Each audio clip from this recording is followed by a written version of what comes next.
नमस्कार। Something in between के 308वें episode में आप सभी का स्वागत है। द्रौपदी मुर्मू के राष्ट्रपति पद का शपथ लेते ही दुनिया के सबसे बड़े लोकतंत्र ने गौरवशाली इतिहास रचा है।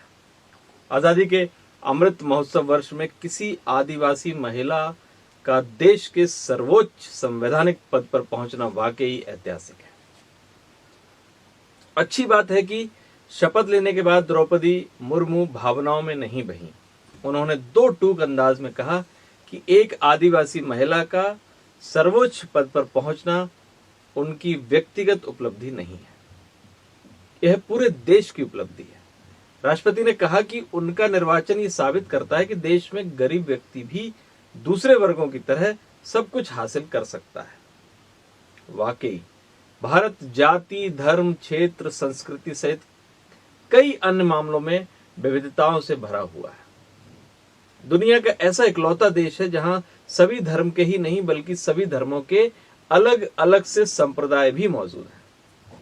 लोकतंत्र में सबकी भागीदारी है, यहां तक कि अल्पसंख्यों में भी अल्पसंख्यक पारसी ने सेना में बड़ी भूमिका निभाई है। इनका व्यापार में दबदबा है।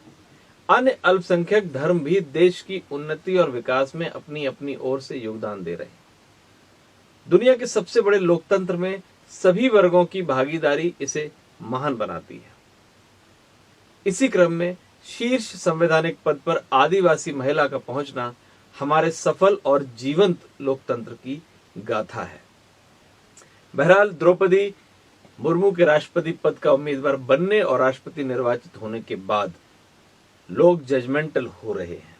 उनके बारे में अभी से भविष्यवाणी की जा रही है। एक बड़ा वर्ग कह रहा है कि द्रौपदी दूसरे राष्ट्रपतियों की तरह बस रबर स्टैंप साबित होंगी, पूर्ववर्ती राष्ट्रपतियों की तरह सरकार के एजेंडे पर चलेंगी, अपने विवेक का इस्तेमाल नहीं करें। उनकी महज स्नातक की परीक्षा हासिल करने की भी आलोचना हो रही है। जाहिर तौर पर यह महज अनुमान है। अनुमान इसलिए कि अभी देश ने उन्हें बतौर राष्ट्रपति जांचा परखा नहीं है। ऐसे में पद ग्रहण से पहले ही उनके बारे में राय बना लेना किसी भी दृष्टि से उचित नहीं होगा। वैसे उनके कामकाज को उनकी ओर से निभाई गई राज्यपाल पद की भूमिका से परखा जा सकता है। श्रीमती मुर्मू लंबे समय तक झारखंड की राज्यपाल रहीं। उस समय राज्यपाल रहीं जब प्रदेश में भाजपा की सरकार थी। रघुवर दास राज्य के मुख्यमंत्री थे। इस दौरान श्रीमती मुर्मू ने कई बार सख्त राज्यपाल की भूमिका निभाई। पार्टी लाइन से बंधती नहीं दिखी। खुद को गवर्नर विद द डिफरेंस कहने वाली द्रौपदी ने कई मौके पर इसका एहसास कराया। पहली बार तब जब छोटा नागपुर एक्ट और संथाल परगना एक्ट में रघुवर सरकार ने संशोधन किया। इस पर बतौर राज्यपाल द्रौपदी मुर्मू ने संविधान की 5वीं अनुसूची में जनजातियों को मिले अधिकार का सवाल उठाया। संशोधनों को एक झटके में मंजूरी नहीं दी। मंजूरी के लिए राज्य सरकार को कई बार उनके सामने पक्ष रखना पड़ा। यह बताना पड़ा कि इससे जनजातियों के अधिकारों में किसी भी तरह की कटौती नहीं होगी।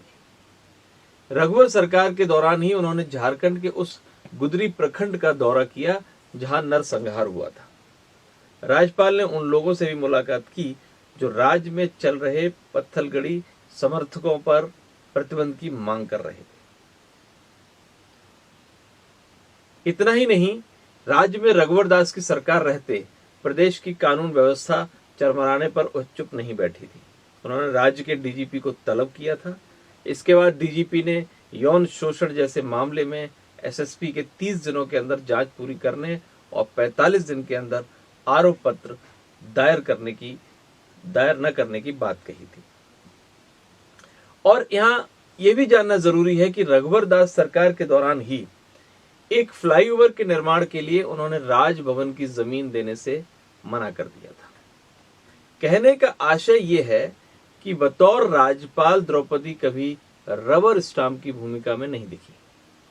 खास तौर पर आदिवासियों के हितों से जुड़े सवालों पर हमेशा मुखर रही। इस मामले में कभी समझौता नहीं किया। ऐसे में बतौर राष्ट्रपति कार्य शुरू करने से पहले ही उनके बारे में जजमेंटल होने को स्वीकार नहीं किया जाना चाहिए। जहां तक उनकी शिक्षा पर सवाल उठाने की बात है तो इसे भी स्वीकार नहीं किया जा सकता। यह सच है कि उन्होंने महज स्नातक तक की ही शिक्षा हासिल की है, मगर क्या इसे अयोग्यता के रूप में देखा जा सकता है? इसका जवाब शपथ ग्रहण के तत्काल बाद उन्होंने अपने भाषण में दिया। राष्ट्रपति बनने के बाद अपने पहले भाषण में उन्होंने कहा कि वह उस पृष्ठभूमि से आती हैं जिनके लिए प्राथमिक शिक्षा हासिल करना भी एक बड़ा सपना होता था। कहने का आशय यह है कि मुर्मू उस पृष्ठभूमि से हैं जहां प्रारंभिक शिक्षा हासिल करना बेहद दुष्कर कार्य था।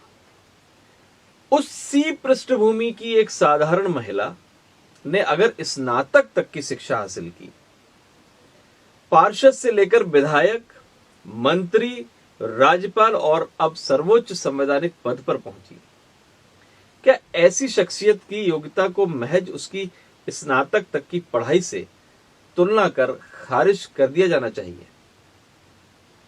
क्या हमें यह नहीं देखना चाहिए कि संघर्षों से तप कर इस पद पर पहुंची उस महिला के पास किस स्तर की जमीनी समझ होगी? अगर उच्च शिक्षा ही इस पद की योग्यता का सबसे बड़ा पैमाना है तो हमें कुछ पूर्ववर्ती राष्ट्रपतियों के कामकाजों की भी समीक्षा करनी चाहिए। दिवंगत प्रणब मुखर्जी देश के चुनिंदा अनुभवी राजनेताओं में शामिल थे। उन्हें कानून और संविधान का बड़ा जानकार माना जाता था, मगर उनके कार्यकाल का इतिहास बताता है कि उनके कई स्तर पर उनसे चूक हुई। जीवन भर सत्ता का केंद्र बने रहने वाले प्रणब मुखर्जी ने दो बार गलत तरीके से राष्ट्रपति शासन पर मंजूरी दी। अरुणाचल प्रदेश और उत्तराखंड में राष्ट्रपति शासन के फैसले को सुप्रीम कोर्ट ने पलट दिया।